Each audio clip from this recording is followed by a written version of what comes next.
Hi friends, నా పేరు Surendra. Welcome back to my channel. Sorry for the late అండి promo review. ఎందుకంటే మూవీకి వెళ్ళాను అనమాట.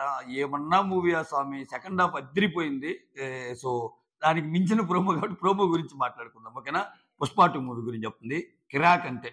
ఫస్ట్ హాఫ్ నాకు కొంచెం బోరింగ్ అనిపించింది, కానీ సెకండ్ హాఫ్ అయితే వేరే లెవెల్ అంతే. అసలు ఇంకా ఇంకా గూస్ బంప్స్. రైట్. నిఖిల్ తన సీటీ తానే చించుకుంటున్నాడా అంటే, అదేదో సినిమాలో డైలాగ్, రే అన్న మాటలు చెప్తారా ఫాలో అవ్వడు అంటారు కదా. ఇక్కడ చూడండి, ఇతనిలో ఉన్న బ్యూటీ ఏంటంటే, అరే ఎదుటోళ్ళందరినీ నువ్వు డమ్ అనుకోమాకు అంటాడు. డమ్ అనేదేనే. ఎదుటోళ్ళందరినీ నువ్వు డిస్రెస్పెక్ట్ఫుల్ గా మాట్లాడగాకు అంటాడు. డిస్రెస్పెక్ట్ఫుల్ గా మాట్లాడుతుంది ఏనే ప్రోమోలో. సారీ గైస్, ఇంకొకటి ఏంటంటే, మనకి చాలా సోషల్ మీడియాలో వచ్చిన అప్డేట్ నేను చెప్పాను. ఫస్ట్ ఓట్ అప్పీల్ గౌతమ్ కని, ఫస్ట్ ఓట్ అప్పీల్ వచ్చింది నిఖిల్ కంట. సో ఈ రంగు పడింది టాస్క్ లో గెలిచాడు. బట్ గెలిచిన ఆడే పద్ధతి ఒకటి ఉంటుందిగా, సో అది ఇంపార్టెంట్. ఓకే, ఆట ఆడటం కాదు, ఆడే పద్ధతి ఇంపార్టెంట్. సో ఎవరాట వాళ్ళు ఆడతారు. నిన్న నిఖిల్ లాంటి వాళ్ళు ఒక 3-4 పెట్టినా కానీ గట్టిగా పట్టుకున్నాడు గౌతమ్. సో ఎవరికి వచ్చినప్పుడు వాళ్ళు ప్రూవ్ చేసుకుంటున్నారు. సో ఇక్కడ ఏమైందంటే, దానికంటే ముందు వీడియోస్ నచ్చుతుంటే లైక్ చేయండి. ఇక్కడ ఇసుక టాస్క్ పెడతాడు. ఇసుక కేక్, దాంట్లో 8 పడకుండా చూడటం, ఓకేనా.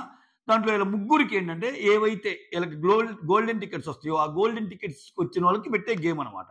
రోహిణి, నిఖిల్ అండ్ గౌతమ్ బాగానే ప్లాన్ చేశాడు. సీజన్ ఎండింగ్ 14th ఎండింగ్ కి రోహిణి ఎలాగో తప్పించేసి వీళ్ళిద్దరికి మంచిగా ఇది పెడితే టీఆర్పీలు బద్దలవుతాయని బిగ్ బాస్కి తెలుసు. ఓకే, సో రోహిణి ఎలిమినేట్ అయ్యింది. వీళ్ళిద్దరు ఫ్రంట్ పొజిషన్స్ లో ఉన్నారు కాబట్టి వీళ్ళిద్దరికి మళ్ళీ గేమ్ జరిగింది. వీళ్ళిద్దరికి పెట్టిన గేమ్ జరిగింది, రంగు పడింది. అక్కడున్న కలర్ రంగు తీసుకొని ఎవరి దానికైతే ఎక్కువ పోస్తారో, ఎవరి షర్ట్కి ఎక్కువ పోస్తారో వాళ్ళనమాట. ఇక్కడ క్లియర్ గా నీకు అసలు ప్రోమో కట్ చూస్తున్నా కానీ ఆయన ఎలా లాగుతాడు. బోయపాటి సినిమాలో హీరో లాగుతాడు చూడు, హీరో లాక్కుంటే వెళ్తాడు చూడు, అట్లా లాక్కుంటే వెళ్తున్నాడు నిఖిల్ గౌతమ్ని. పోని అది గేమ్, లాక్కుంటే వెళ్ళినా తప్పు లేదు. ఓకే, సో లాక్కుంటే వెళ్తే వెళ్ళాడు. యు ఆర్ హిట్టింగ్ మీ అంటున్నాడు. ఆయన ఏంటి, అది పూసే సందర్భంలో నీకు టచ్ అయిందిరా మచ్చా అని చెప్తున్నాడు. లోతు లేదురా, నువ్వు అన్నీ ఇలా చేస్తావు, కూర్చోబోబే అన్నాడు. బే ఏంటి, నీకు అసలు మూసుకొని కూర్చో అంటే డిస్రెస్పెక్ట్ఫుల్, కూర్చో బే అంటే ఏంటి. బే అంటే అది వాడుక భాష అనమాట. ఇప్పుడు మనం మూసుకొని కూర్చోని మనం కూడా చాలా మంది అంటాం. అయినా మన రివ్యూలో మూసుకొని కూర్చొని తప్పే, ఎంత బాగానే గౌతమ్ ఆ పాయింట్లో తప్పే అని చెప్పుకున్నాం మనం.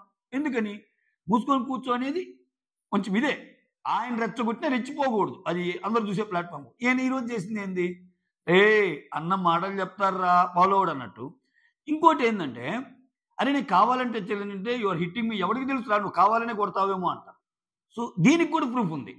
దీనికి కూడా నిన్న గొడవ అయిపోయాక ఎవరు గౌతమ్కి నిఖిల్కి కొడదామనిపించింది అంటాడు, రాయబెట్టి కొడదామనిపించింది అంటాడు నిఖిల్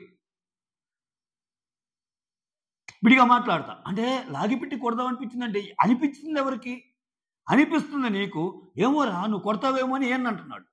డిస్రెస్పెక్ట్ఫుల్ అని వర్డ్స్ యూజ్ చేస్తుంది ఏనా, కానీ ఈయన బే అంటే అది డిస్రెస్పెక్ట్ఫుల్ కాదు, అది గౌరవనీయులైన పూజ్యనీయులైన సో సంప్రదాయబద్ధమైన గౌతమ్ గారికి అని పిలిచినట్టు. ఈయన మూసుకొని కూర్చో అంటే డిస్రెస్పెక్ట్ఫుల్ చేసినట్టు. సో క్లియర్ కట్ కదా అక్కడ అంత క్లియర్గా. అసలు ఇంకోటి ఏంటంటే, ఫిజికల్ టాస్క్లు వీక్ 1 నుంచి ఇప్పుడు దాకా బిగిన్ చేస్తే ఎంతమందికి దెబ్బలు తాకినాయో గౌతమ్ వల్ల, సారీ నిఖిల్ వల్ల. ఈ టాస్క్లో కాదు, నేను అంటున్న ప్రీవియస్ టాస్క్లో ఎంతమంది బాధితులు. బయటికి వెళ్ళిన మెహబూబ్ చెప్పలేదా, ఒకనొకటి మా ఇద్దరికి అసలు కొంచెము గాలి కూడా ఆడలేదు అన్నట్టు ఒక టాస్క్లో. ఆ తర్వాత టేస్టీ తేజ కొట్టి పెడితే అట్ట పడ్డాడు. అసలు బోయపాటి సినిమాలో హీరో లాగానే ఇట్టా కొడుతుంటాడు. దానికి తోటి మన హోస్ట్ నాకు సార్ ఎలివేషన్స్ ఎలాగో ఉంటాయిగా, ఎక్సలెంట్, తోపు తురుము, టాస్కింగ్ అన్నట్టు. సో దానికి తగ్గట్టు ఆయన ఎలా అయినా ఆడొచ్చులే, మనుషులకు తగిలినా పెద్ద ప్రాబ్లం లేదు, గేమ్లో పోద్దులే అన్నట్టు. సో అదే వేరే వాళ్ళు చేస్తే కావాలని కొట్టినట్టు. ఇది ఎట్లా, ఇప్పుడు నువ్వు గేమ్లో పరంగానే జరిగింది అన్నప్పుడు అదే స్పోర్టివ్నెస్ గా తీసుకోవాలి. పోని నువ్వేమన్నా శుద్ధపూసలాగా, అసలు క్లియర్గా విజువల్స్ కనిపిస్తున్నాయి, లాగుతా ఉన్నాడు కాలు పెట్టి. అసలు గౌతము ఆ టచ్ చేసింది చాలా స్లోలో పెట్టి ఏమన్నా తెలిసిద్దేమో, బట్ వేరే నిఖిల్ లాగేది క్లియర్గా తెలుస్తుంది. ఆయన లాగేది ఒక తప్పు, బే అనేది ఒక తప్పు, అయినా కానీ ఆయన ఆర్గ్యూ చేస్తాడు చూడు. అసలు ఎంత కాన్ఫిడెన్స్, తప్పు చేసి కూడా కాన్ఫిడెన్స్ అంటే సూపర్ కదా. అసలు ఇటువంటి వాళ్ళు చాలా అరుదు. లాస్ట్కి వచ్చేసరికి సీటీ సింపుకుంటున్నాడు అంతే. ఆయన కామ్గా ఉన్నా కానీ ఆయనకు బడే ఓట్లు పడతాయి, రన్నరో విన్నరో అవుతాడు. ఇట్లా చేసుకున్నా అనుకో ఇంకొంచెం తగ్గడం తప్పితే ఏముండదు. ఇప్పుడు ఆయన గెస్టులు వచ్చి చెప్పేదాన్ని బట్టు ఇంకోరు వచ్చేదాన్ని బట్టు ఆయన అసహనం ఫీల్ అయిపోయి ఎక్కడ గౌతమ్ నన్ను మించిపోతాడని ఆలోచించి ఎక్కడ గౌతమ్ ఏం జరుగుతుందని ఆలోచించి అని ఆ తర్వాత ప్రేరణ వచ్చింది మధ్యలోకి ఈ గేమ్కి సంచాలక కట్టింది. అది కాదు గౌతమ్ నువ్వు వాగు అది ఏదో అంటుంది తెలుసు. ఇంకా ఇంకా ఏం సైడ్ తెలుసుగా. ప్రేరణ ఏంటంటే మనము ముందుగానే గెస్ట్ చేయొచ్చు. ఆమె ఈజీగా గౌతమ్ని తప్పట్టే విధంగానే మాట్లాడింది. సరే ఈ గేమ్లో ఎలా మాట్లాడిద్ది ఎలా పాయింట్అవుట్ చేసి చూద్దాం. ఆయన వర్షన్ ఏదో ఆయన చెప్పుకుంటే మధ్యలో వచ్చి మాట్లాడుతుంది ప్లీజ్ ఆగు ఇది నా పర్సనల్ అన్నాడు. అంతే కదా నొప్పి పడ్డోడికి తెలిసేది. So that's all. మొత్తానికి ఈ రంగు పడుద్ది గేమ్ మాత్రం నిఖిల్ గెలిచి ఫస్ట్ ఓటప్పీల్ అయితే లాస్ట్లో ఓటప్పీల్ అయితే నిఖిల్ గెలుచుకున్నాడు. యా అలా ఓటప్పీల్ రాకుండా మిగిలింది ఎవరెవరంటే ఇంకా అవినాష్కి రాలేదు ఎందుకంటే ఆయన ఆల్రెడీ ఫినాలే కొట్టేశాడు కాబట్టి. రోహిణికి రాలేదు, గౌతమ్కి రాలేదు. సో మిగిలిన నలుగురికి వచ్చేసినట్టే. ప్రేరణకు వచ్చేసినట్టే, నబీల్కి వచ్చేసినట్టే, విష్ణుప్రియకి వచ్చేసినట్టే అండ్ తిరిగి వచ్చేసినట్టే. ఓకేనా అది మ్యాటరు. సో ఏం లేదు దీని మూలంగా ఏంటంటే మనం కొన్ని మనం చెప్పిని ఫాలో అవ్వకపోతే వేస్ట్ కదా గేము. సో నువ్వు ఎంత గేమ్ ఆడితే ఏముంది, గేమ్ ఆడితే ఏముందబ్బా. గేమ్ ఫిజికల్ గేమ్స్ ఎవరు ఆడలేదు. మెహబూబ్ దిల్సే సూపర్ ఆడాడు, ఎందుకంటే విశ్వ ఎరగొట్టి ఆడాడు. సో గేమ్లే ప్రమాణికం అన్నట్టు బయట మాట్లాడుకున్నాడు. గేమ్లే కాదు, గేమ్ ఈజ్ వన్ పార్ట్ అంతే. బిగ్ బాస్ గెలవటానికి ఒక 10 నుంచి 15 పారామీటర్స్ ఉంటే physical task, mental task, behaviour, attitude, the way how you play the game, bold అన్ని. గేమ్ ఎలా ఆడుతున్నావు కూడా ఇంపార్టెంట్ కదా. వీటన్నిటిని బట్టి కదా గేమ్ గెలవగానే ఓ తోపు తురుమని కొట్టేయంగా. సో నేను ఆ రోజు చెప్పా ఒకవేళ గేమ్ అయిపోయాక అంటే మనకు వస్తున్న లీగ్ అప్డేట్స్ బట్టి మళ్ళీ సారీ చెప్పుకున్నారంటే ఇద్దరు సారీ చెప్పుకున్నా దాన్ని నేనైతే ఒక శుభ పరిణామంగానే భావిస్తా. ఏదైనా నేను లాస్ట్ టైం చెప్పా ఇప్పుడు చెప్తున్నా. ఇప్పుడు ఒక గొడవ జరిగినప్పుడు దాని తప్పు తెలుసుకొని నిఖిల్ వచ్చి సారీ చెప్పాడు అనుకో, గౌతమ్ కూడా నేను కూడా సారీ అన్నా అనుకో, అది మంచి పరిణామం అబ్బా. అటువంటి మనం యాక్సెప్ట్ చేయాలా. ఆ సారీలో కూడా ఇంకెతకూడదు మళ్ళా. లేదు ఆ సారీ గట్టిగా చెప్పాలా, లేదు ఆ సారీలో సౌండ్ రావాలా, లేదు ఆ సారీ ఇది ఇలా రాలేదు. సారీ అనేది చాలా మంది హోల్ హార్టెడ్లీ ఫీల్ అయ్యి చెప్పరు. సో ఎదుటి వాళ్ళ కోపాన్ని తగ్గించే విధంగా ఎదుటి వాళ్ళ ఇగోని చెప్పే విధంగా ఉంటే సారీ అంతే. పుష్ప 2లో చూడు ఒక్కసారికి ఎంత మురిసిపోతాడు ఆయన షెకావత్ ఒక్కసారికి సెకండ్ హాఫ్ లో ఆ సారీ నోట వెంట వింటే మొత్తం మర్చిపోయేటట్టు బిహేవ్ చేస్తాడు. సారీ చెప్పినట్టు చెప్పి వేరే చేస్తాడు అల్లు అర్జున్. బా ఏమన్నా ఉందా స్వామి సినిమాకి వెళ్ళండి అబ్బా. గొడవలు లేకుండా అంటే రద్దీ ఉన్నది కాకుండా మంచిగా చూసుకోండి. హ్యాపీగా టికెట్ దొరికితే ఆ క్రౌడ్ ఏరియాల్లో కాకుండా మంచి ఏరియాస్లో సినిమా చూడండి.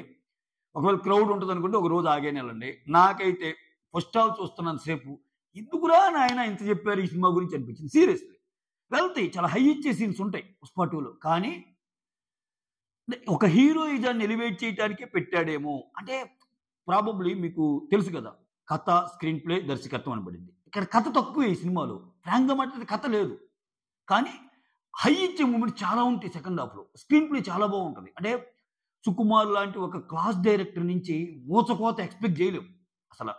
అప్పట్లో మనం కొన్ని సంవత్సరాల క్రితం చూసిన ఇంద్రసేనారెడ్డి, సమరసింహారెడ్డి, సింహాద్రి అవన్నీ కూడా దీని నరుకుడికి ఏందిరా నాయన ఎంత మాస్ డైరెక్టర్ అని అనిపిస్తాయి. సో డైరెక్టర్ని మించి అల్లు అర్జున్ గురించి ఎక్కువ చెప్పుకోవాలి. ఏమన్నా యాక్షన్ స్వామి అబ్బా మైండ్ బ్లోయింగ్ అబ్బా. సెకండ్ హాఫ్లో కొన్ని సీన్స్ ఉంటాయి అబ్బా. ఆ ప్రీ క్లైమాక్స్ ఒకటి, ఆ జాతర ఒకటి, ఇంకా ఏమిలే. ఆ జాతర సీన్స్ వస్తుంటే మా వైపు అయితే చెయ్యి అలా గట్టిగా పట్టుకుంటానే ఉంది.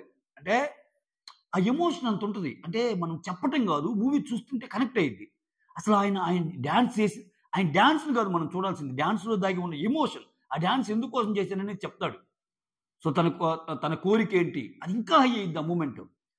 తర్వాత ప్రీ క్లైమాక్స్ అంటే వాళ్ళ ఎదుటోళ్ళు మనం ఎలా చూసినా ఒక రిలేషన్ పరంగా, సో మన అనుకునే వాళ్ళకి ఆపదలో ఉన్నప్పుడు ఏం చేయాలన్నప్పుడు వాళ్ళ అన్న బిడ్డని సేవ్ చేసే ప్రాసెస్లో ఏమన్నా సీనా స్వామి అది బాబ్బా ఎగిరిపోతాయి. అంటే మనం కొన్ని సంవత్సరాల క్రితం సింహాద్రి అనే మూవీ వస్తే ఆంధ్ర సింహాద్రి నేడు కేరళలో సింగమలై అని నరుక్కుంటా పోతాడు.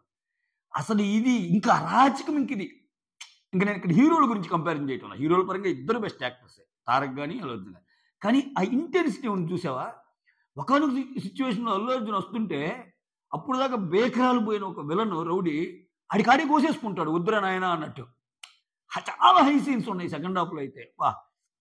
మామూలుగా లేదబ్బా మూవీ. అంటే నేను ఫస్ట్ హాఫ్ చూసి ఎట్రా ఇంత చెప్పారన్నట్టు అనుకున్నా. నిజంగా నాకు ఫస్ట్ హాఫ్ సోగానే అనిపించింది. అంటే అంటే అక్కడ 'పుష్ప 1' కంటే 'పుష్ప 2' అంటే ఇది అని చెప్పడానికి అల్లు అర్జున్‌ని మేనరిజమ్స్ గాని, అల్లు అర్జున్ ఎలివేషన్స్ గాని ఇట్లా నడిచింది.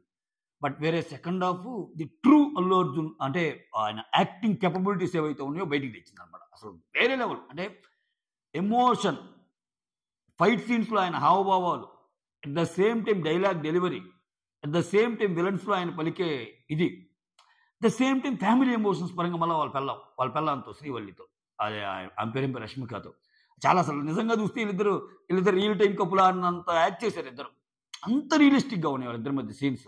వేరే శ్రీవల్లి కూడా అబ్బా! రష్మిక ఏమన్నా యాక్టింగా కుమ్మేసింది అసల. ఓవరాల్‌గా సూపర్ ఉంది సినిమా. కుదిరితే చూడండి. ఓకే. మొత్తానికి అది. సో, ఫస్ట్ ఓటింగ్ ఈరోజు ఓటింగ్ అప్పీల్ దక్కించుకుంది మాత్రం Nikhil. That's all. Thank you so much. Signing off. Me Surendra.